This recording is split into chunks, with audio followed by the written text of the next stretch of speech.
The worst part about being asked to save someone's life is knowing they expect you to say yes. My name is Martina, and 3 months ago my parents cornered me in our marble-floored kitchen with tears in their eyes and desperation in their voices. The fancy coffee maker hummed in the background, filling the air with the scent of expensive Colombian roast that my mother Jolie insisted on buying to keep up appearances. "Please, sweetie," Mum's mascara left black trails down her cheeks. "Reagan needs you. The doctors say she won't make it without the transplant." I stood there, gripping the counter's edge until my knuckles turned white. 26 years of being the family afterthought, and suddenly I was their only hope. The irony wasn't lost on me. "You're her only match," Dad's voice cracked. He never cried. Not when Reagan got sick, not when I graduated college, not even at his own mother's funeral. But here he was, Edgar Adams, breaking down in our pristine kitchen. "We'll take care of everything, the recovery, the expenses, whatever you need." I looked past them to where Reagan sat at the dining table, pale and thin, her once vibrant face now gaunt from the blood disorder ravaging her body. Our eyes met briefly before she looked away. She always looked away. "What exactly does the procedure involve?" I asked, though I'd already researched everything about bone marrow donation the moment I heard I was a match. The family doctor, Sampson, cleared his throat. I hadn't even noticed him standing in the corner. "The procedure is invasive. We'll need to extract marrow from your hip bones. Recovery can take weeks, sometimes months. You'll need significant support during that time." "We'll hire the best nurses," Mum jumped in, reaching for my hand. I pulled away instinctively. "You can stay here as long as you need. We'll convert the guest room into your recovery suite." "The guest room?" I laughed bitterly. "You mean my old room? The one you turned into a yoga studio the week after I moved out?" "Martina, please." Dad's voice hardened slightly. There was the father I knew. "This isn't about old grievances. Your sister's life is at stake." I looked at Reagan again. She still wouldn't meet my eyes. 23 years old, and she'd always been the sun our family orbited around. The gifted one. The special one. The one worth saving. "I need time to think," I said. "We don't have time." Mum's voice rose an octave. "The doctors say we need to act quickly." "I need to speak with my lawyer first," I replied. Dad's face darkened. "Lawyer? This is family, Martina. Why would you need a lawyer?" "Because it's my body and I want everything in writing." I pulled out my phone and dialed River's number. He picked up on the second ring. "I'll be there in 20 minutes, he said, before I could speak. He'd been expecting my call. The next hour was a blur of paperwork and medical consent forms. River, calm and professional, explained every detail while my parents fidgeted impatiently. They barely glanced at the documents before signing, too focused on getting my signature on the dotted line. "You're doing the right thing," Mum whispered as I signed the final page. "We'll never forget this sacrifice." I caught River's eye as he slipped Clause 48B into the stack of papers. Nobody noticed the extra page. Nobody ever reads the fine print when they're desperate. "The procedure is scheduled for next week," Dr. Sampson said, gathering his things. "We'll need you to check in the night before." As everyone filed out of the kitchen, Reagan finally spoke. "Thank you," she whispered, her voice barely audible. "I know we haven't always—" "Don't," I cut her off. "Just don't." Later that night, as I packed my pre-surgery bag in my apartment, my roommate Scarlett watched from the doorway. "You really think they'll follow through?" she asked. "After everything?" I zipped up the bag and smiled grimly. "No, but that's why we have Clause 48B. And if they actually keep their promises, then they keep their money and property, and I get to play happy families with people who only wanted me for my bone marrow." I sat on the bed, suddenly exhausted. But we both know that's not going to happen. Scarlett hugged me tight. "You're a better person than they deserve." I hugged her back, thinking about the legal trap I'd just set for my own family. "No," I whispered, "I'm exactly the person they made me become. I should have known promises from my family expire the moment their guilt does, but this time I was ready for it. Dawn was breaking when the Uber dropped me off at my parents' house. My hip throbbed with each step, the bandages beneath my clothes still fresh from yesterday's procedure. The driver had helped me with my small overnight bag, his concerned eyes lingering as I wobbled up the driveway. "You sure you don't need help to the door, miss?" "I'm fine," I managed through gritted teeth. "This is home." Except when I reached for my key, it didn't fit. I tried again, thinking the pain medication was making me clumsy. Nothing. The lock was new. My hand trembled as I pressed the intercom button. The security camera's red light blinked at me mockingly. "Hello?" Mum's voice crackled through the speaker, artificially bright. "Who is it?" "Mum, it's me. The key's not working." Silence. Then, "Martina, honey, now's not a good time. Reagan needs complete rest and isolation during her recovery." I steadied myself against the wall, the world spinning slightly. "Mum, I just had surgery. You promised—" "You're always so dramatic," she cut me off, her voice hardening. "We've arranged for a nice facility." "A facility?" My laugh came out more like a sob. "You promised I could recover here. You signed the papers." Dad's voice boomed through the speaker. "Find somewhere else to mooch, Martina. Reagan's comfort comes first." "Let me talk to her," I demanded, though my voice was weakening. "Reagan! Reagan, I know you can hear me." The intercom went dead. I slid down the wall, my legs giving out. The morning sun cast long shadows across the manicured lawn, and somewhere a sprinkler started its morning routine. Everything looked so normal, so peaceful, like I wasn't bleeding through my bandages on their doorstep. Mrs. Peterson, the neighbour, walked past with her poodle. Our eyes met briefly before she hurried inside, pulling her dog along. 26 years in this neighbourhood, and suddenly I was the spectacle to avoid. My phone buzzed. Scarlett. "How's the homecoming?" she asked. "They changed the locks." My voice sounded distant even to myself. "They're sending me to a facility." "Those absolute—" She took a sharp breath. "Stay right there. I'm coming to get you." No need. I was already calling another Uber. "I'm coming to you." "I'll kill them," Scarlett hissed. "I'll actually kill them." "Don't bother." I watched the security camera, still blinking its steady red light. "Just make up the couch for me and call River. Already texting him. He says to save the security footage if you can." I smiled for the first time that morning. Already done. The Addams family security system uploads everything to the cloud. Dad gave me the password years ago when I house sat for them. Never changed it. "You knew," Scarlett said softly. "You knew they'd do this." Let's just say I learned from the best. I watched my Uber approach on the app.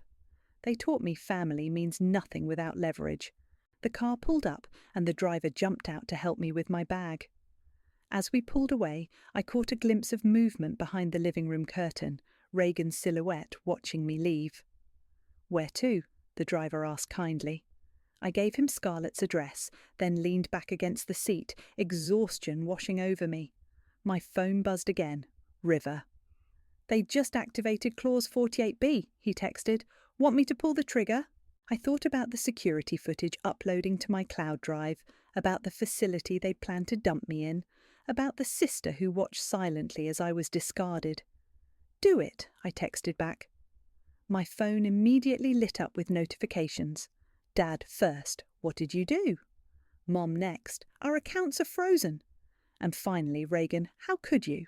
I turned off my phone and closed my eyes, letting the gentle motion of the car soothe my aching body.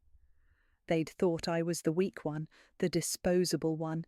They never realised that being underestimated was its own kind of power. The car stopped at Scarlett's building. She was already waiting outside, fury and concern warring on her face. "You look like hell," she said, helping me out. "You should see the other guys," I managed, then nearly collapsed against her. "Game on," I whispered as she half carried me inside. Game absolutely on. Behind us, the sun rose fully over the city, marking the beginning of a new day, and the end of the Addams family as they knew it. River's downtown office buzzed with morning energy, as Scarlett helped me limp through the glass doors. 3 days had passed since my family's betrayal, and while the physical pain was slowly subsiding, the anger kept growing. "You look better," River said, rising from behind his desk. He wasn't lying. I'd managed to shower and put on real clothes, though the effort had left me exhausted. "Liar," I smiled, easing into a chair. "But I appreciate the sentiment." He spread several documents across his desk.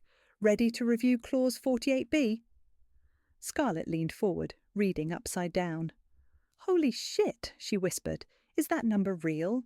"800,000 in property assets," River confirmed, "plus 4 trust accounts and a 15% stake in your father's development company." He looked at me. "You knew they'd burn you.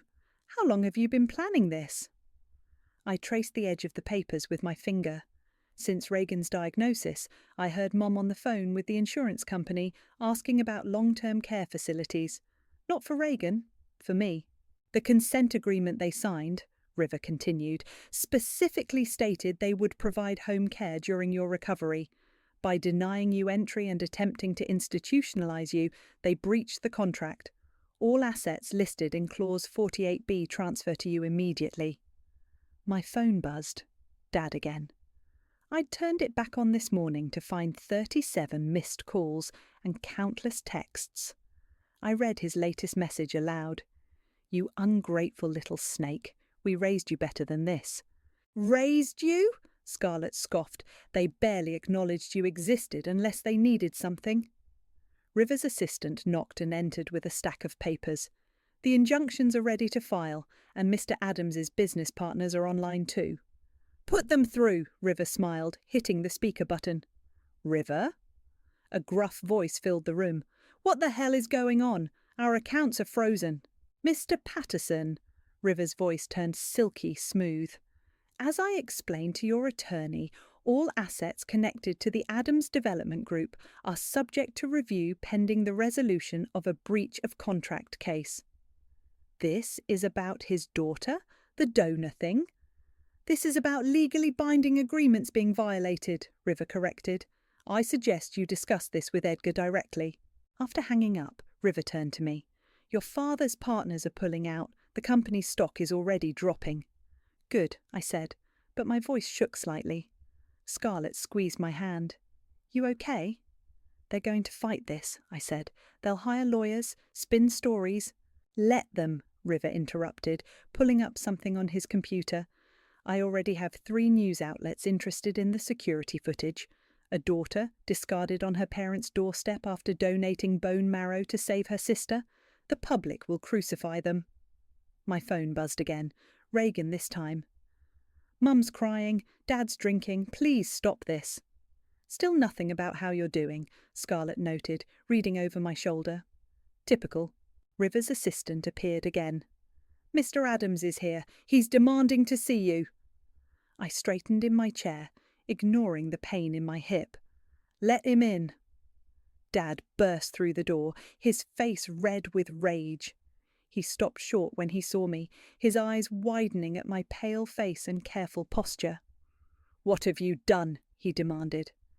"Exactly what you taught me," I replied calmly. "Protected my interests." "We're your family." "Family?" I laughed. Family doesn't change the locks on someone who just had surgery. Family doesn't try to dump their daughter in a facility after she saves their other daughter's life. Reagan needs... "Reagan needs?" I cut him off. "What about what I need? What about the recovery care you promised, the support you guaranteed in writing?" He stepped closer, looming over me. "I'll fight this." "With what money?" River asked pleasantly. "Your accounts are frozen, your partners are fleeing, and your reputation is about to take a very public hit." Dad's face went from red to white.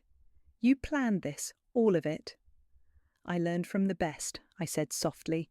"You always said business is business. Well, this is business, Dad, and you signed the contract." He turned and stormed out, slamming the door so hard the windows rattled. "That felt good," Scarlett said into the silence that followed. "It's not over," River warned. "They'll hire lawyers, try to fight the clause." "Let them."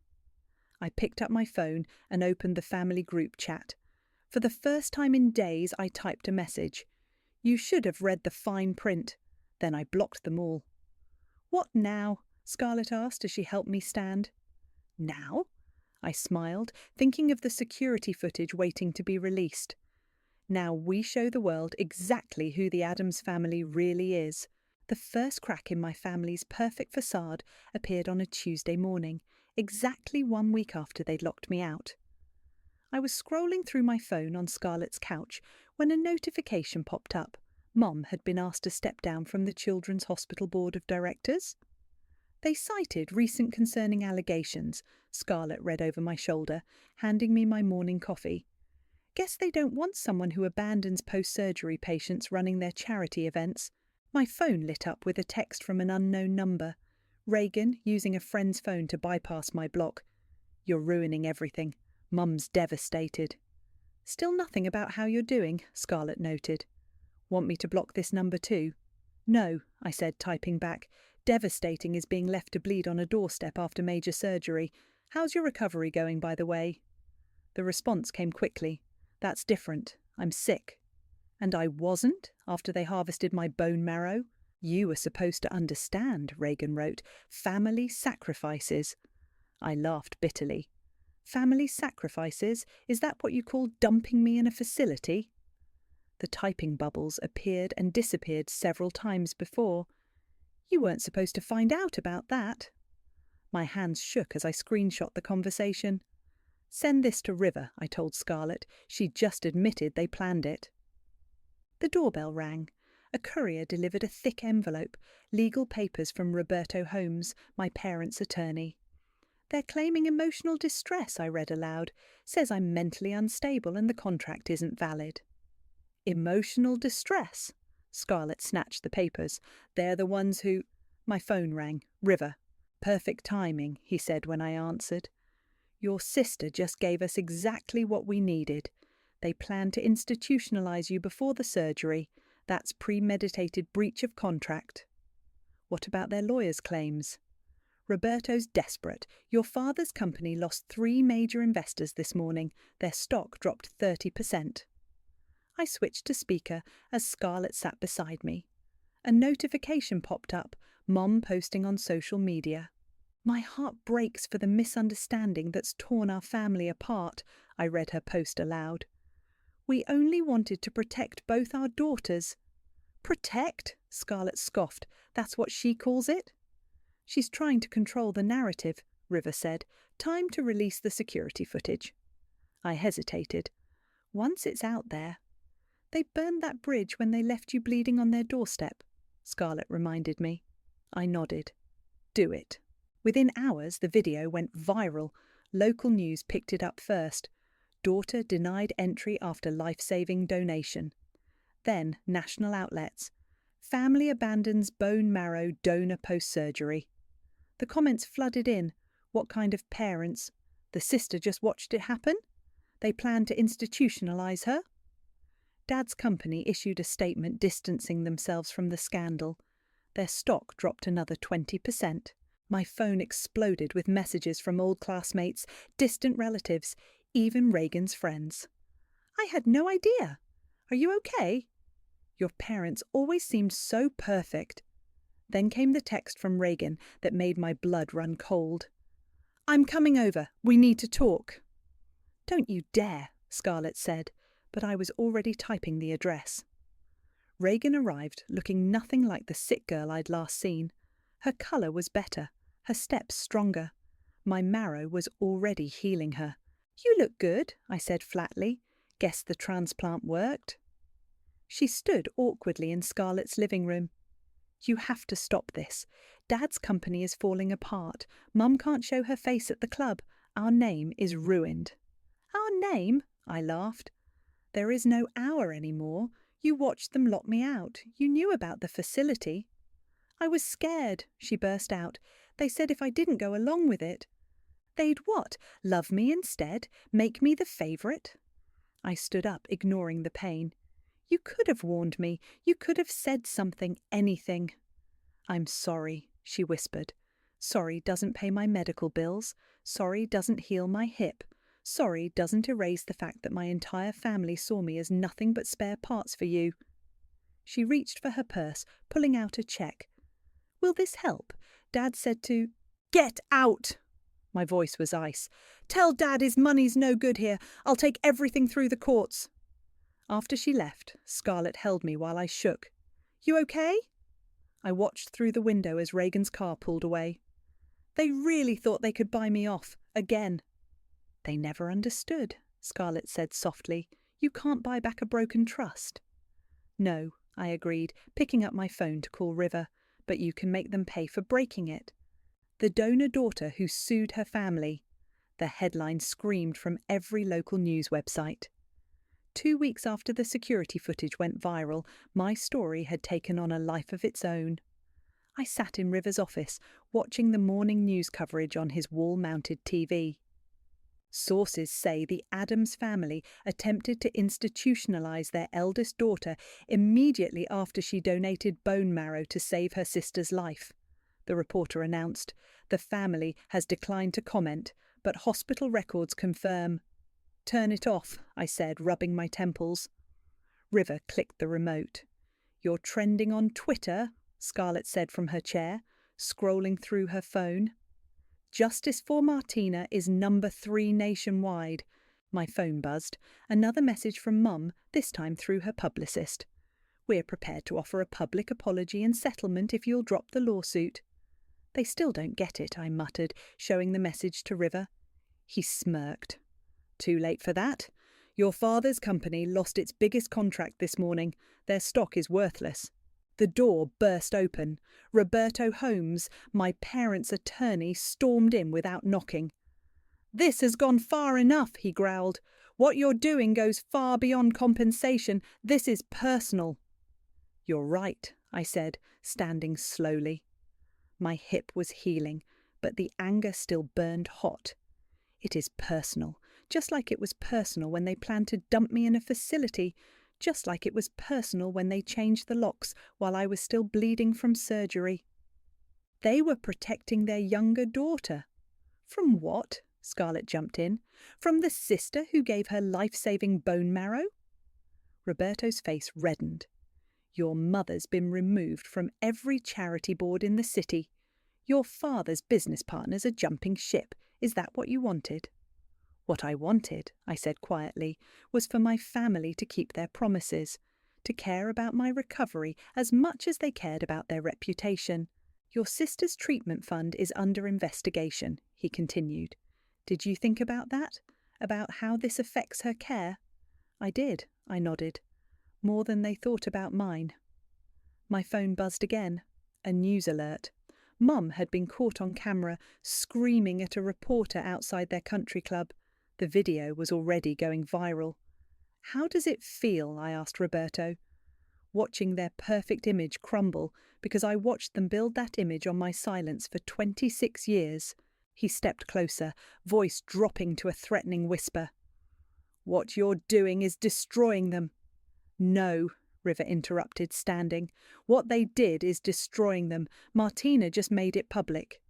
We have proof they planned to institutionalize her before the surgery, Scarlett added, holding up her phone with Reagan's texts. Want that to go public too?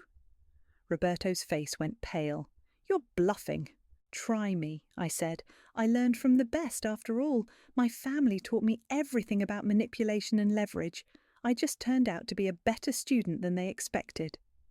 He left without another word, slamming the door behind him. You okay? Scarlett asked softly. Before I could answer, my phone lit up with a news notification. Local philanthropist Jolie Adams resigns from final charity position amid family scandal. Then another. Adams Development Group files for emergency restructuring as shares plummet. And another. Exclusive. Inside the family that abandoned their donor daughter. They're imploding, River observed. Everything they built, every carefully crafted image. Going up in flames, I finished, just like they planned for me. Scarlett squeezed my hand. The court date's set for next week. You ready? I thought about Reagan's improving health, about Mum's social disgrace, about Dad's crumbling empire, about how none of them had once asked how I was healing. More than ready, I said. They wanted to write me off as the unstable daughter they had to hide away. Instead, they're going to watch me take everything they value, piece by piece, in full public view. Your sister's medical team called, River mentioned. They want to know if you'll authorise the release of the remaining marrow they harvested. I looked out the window at the city below, thinking about the sister who watched silently as I was discarded, the parents who planned my disposal before I'd even saved their golden child. Tell them no, I said finally. They wanted to play games with my life? Fine. Now they get to watch their perfect world burn, knowing they lit the match themselves. Outside, another news van pulled up to River's building. The vultures were circling, eager to feast on the remains of the Addams family's reputation. Good. Let them feast. I'd been their prey long enough. The hospital corridors felt colder than I remembered as I made my way to Dr. Sampson's office. 3 weeks had passed since the surgery, and this was my first follow-up appointment. Scarlett had offered to come, but this was something I needed to do alone. Dr. Sampson looked up as I entered, his face unreadable. "Martina, I've been following the news." "I'm sure you have." I sat carefully, my hip still tender. "But that's not why I'm here." He nodded, pulling out my file. "Your recovery seems to be progressing well despite suboptimal conditions." That's one way to put it. I leaned forward. "But I need to know something. Before the surgery, did you know what they were planning?" His hands stilled on the paperwork. The silence stretched for a long moment before he spoke. "I heard things," he admitted, "conversations I wasn't meant to hear. Your parents discussing arrangements with a private facility. Reagan asking if there were other donor options." My stomach clenched. "Reagan knew? Before the surgery?" "She was in the room when your mother made the calls." He met my eyes directly. "They were planning it at least 2 weeks before the procedure." The room spun slightly. 2 weeks? They had 2 weeks to tell me, to be honest about their plans. "There's more," he said quietly, pulling out a sealed envelope. "Your mother left these instructions with the nursing staff. They were supposed to be implemented immediately after the surgery, but everything happened so fast with you leaving." I opened the envelope with trembling hands. Inside were admission papers for a long-term care facility in another state. The admission date was pre-filled, the day after my surgery. My mother's elegant signature graced the bottom. "They would have sent me away," I whispered, "while I was still sedated." "The facility specialises in difficult family members," Dr. Sampson said, disgust evident in his voice. "They were going to claim emotional instability triggered by the surgery." "Did Reagan know about this too?" He nodded slowly. "She was there when your mother filled out the paperwork. She asked about visiting policies." A knock at the door interrupted us. A nurse entered with more files, then froze when she saw me. "Oh, I remember you," she said, "from the night before surgery. Your sister was so upset about something." "Upset?" I asked. "Yes, she was arguing with your parents in the hallway, something about not going through with it, and she deserves to know." The nurse frowned. "But then your mother took her aside, and after that—" "After that she went silent," I finished. The pieces were falling into place. "Thank you." After the nurse left, Dr. Sampson handed me another document. "Your post-operative care plan, the one your parents signed and then ignored. You might need this for court." "Did they ever ask?" I couldn't help asking. "After they locked me out, did they ever ask how I was doing?" "No," he said softly.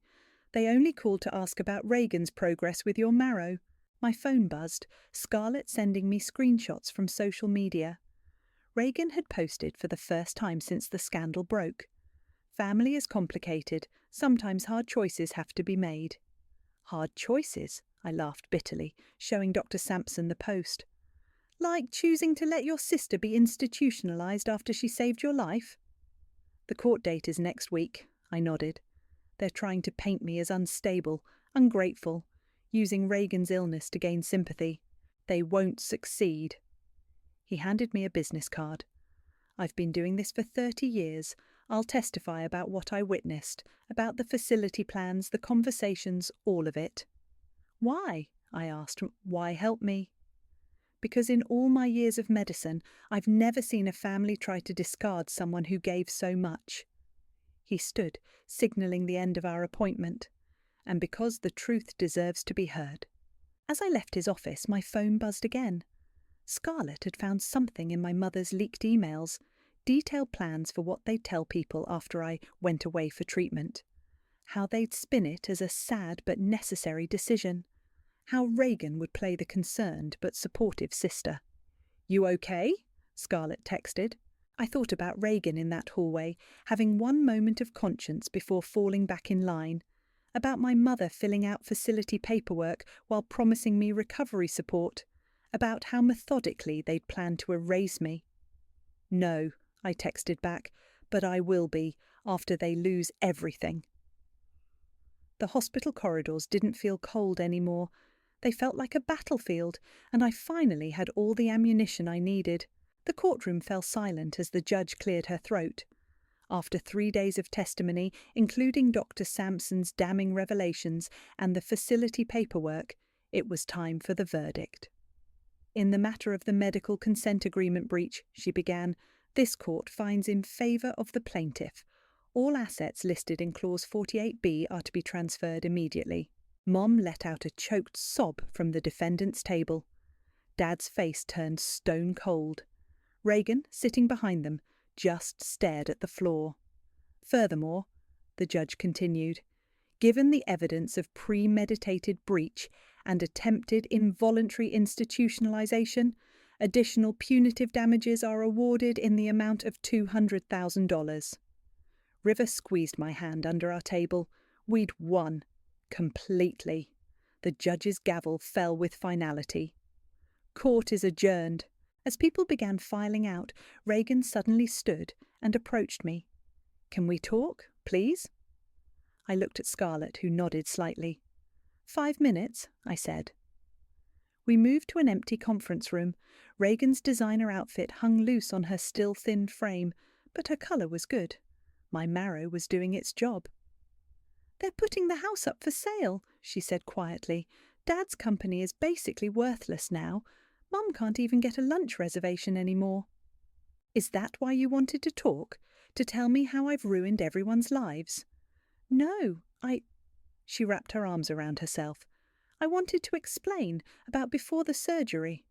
About how you knew they were planning to institutionalize me. How you asked about visiting policies."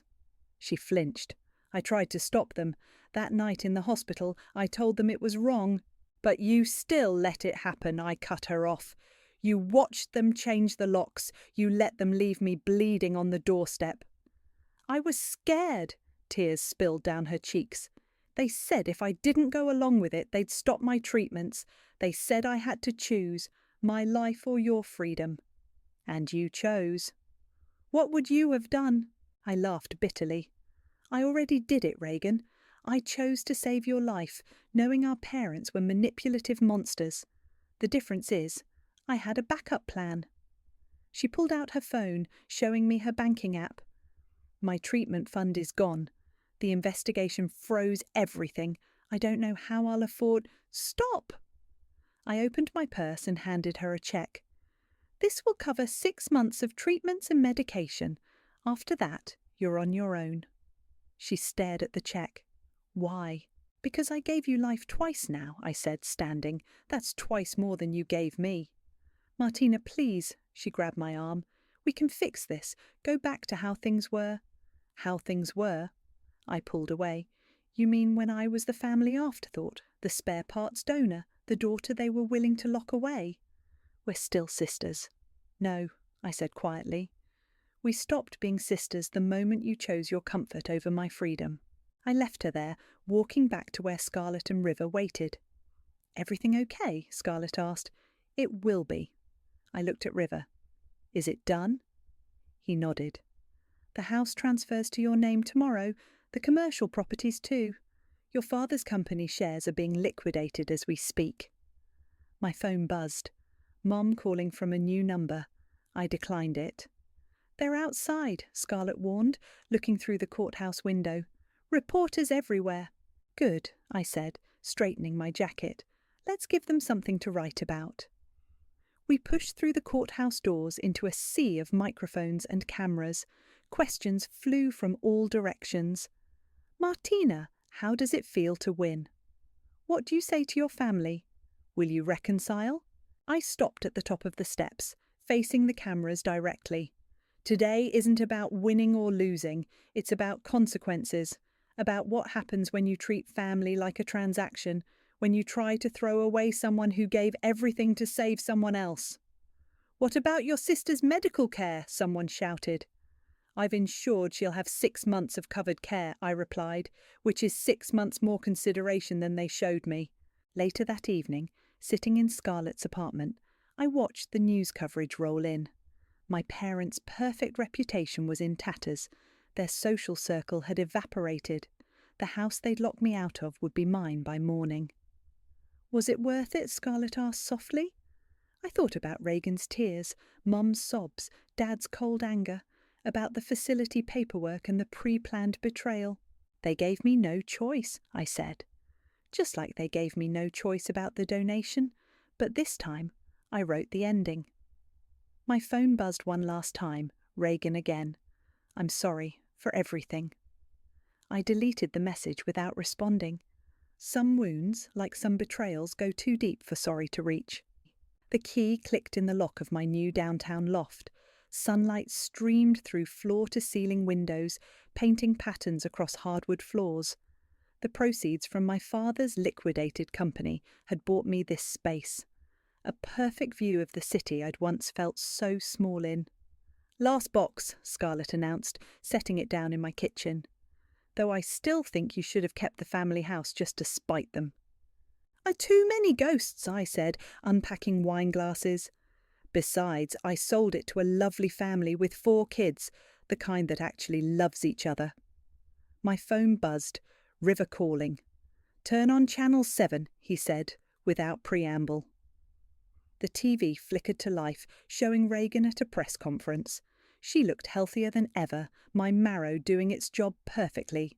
I'm announcing the creation of the Donor Protection Foundation, she was saying, to ensure no other donor faces what my sister experienced.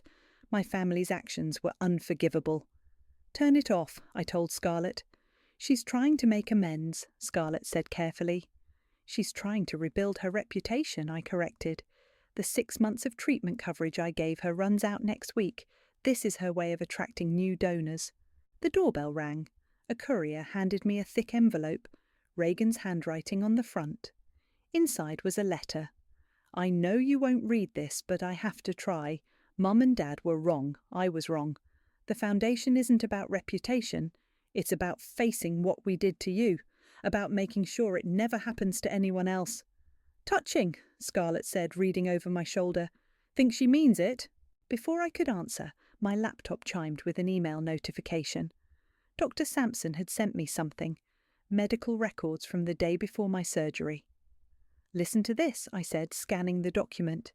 Patient Reagan Adams expressed severe distress about family's post-operative plans for sibling donor, requested psychiatric consultation, citing moral conflict. Consultation denied by parents. She really did try to stop them, Scarlett whispered. Once, I said. She tried once, then fell in line, just like always. My phone buzzed again, a news alert. My parents had been spotted at a budget motel outside the city. The mighty Adams family reduced to discount accommodations. Your non-profit launches next week, Scarlett asked, changing the subject. I nodded, pulling up the website for medical donors' legal aid. Free legal support for bone marrow and organ donors, making sure every consent form has its own Clause 48B. River's firm is still handling the legal side. Pro bono, I confirmed. Turns out destroying my father's company gave him quite the reputation boost. The doorbell rang again. This time, when I opened it, Reagan stood there. Don't shut the door, she said quickly. Please, just here. She thrust a folder at me. Inside were medical records, her latest tests. The marrow's failing, she said quietly. My body's rejecting it. I looked at the numbers, my stomach dropping. How long? Without another transplant? 6 months, maybe less. She wrapped her arms around herself. I'm not asking for another donation, I needed you to know that even knowing this was coming, I still meant everything I said at the press conference. You deserved better. You deserved a real sister. I studied her face, the dark circles under her eyes, the slight tremor in her hands. The foundation? We'll continue either way. I've set up the funding. It's yours if you want it, or it can run independently. She turned to leave. That's all I came to say. Reagan, I called after her, the next time someone offers to save your life, try being worthy of it. She nodded once, then disappeared down the hallway. Scarlett closed the door softly. You okay? I walked to the windows, looking out over the city. Somewhere out there, my parents were plotting their comeback. Reagan was facing her mortality, and I was finally free. You know what the worst part is? I said. Part of me still loves them. Part of me wishes things were different. That's what makes you better than them, Scarlett said. You can still feel that, even after everything. My phone buzzed one last time. Dr. Sampson. Your latest tests came back. You're fully healed. Thought you'd want to know. I smiled, thinking about the donor protection cases already filling my non-profit's inbox, about the lives I could help save and protect. Revenge isn't sweet, I said, watching the sun set over my new beginning. It's bitter, hot and burning, but it's mine, and after everything they took, I deserve to taste it. Scarlett raised her wineglass. To karma? No, I corrected, raising mine. To consequences. The city lights began to twinkle on, one by one, like stars being born in the darkness. Each one a reminder that sometimes the best family is the one you build from the ashes of the one that burned you.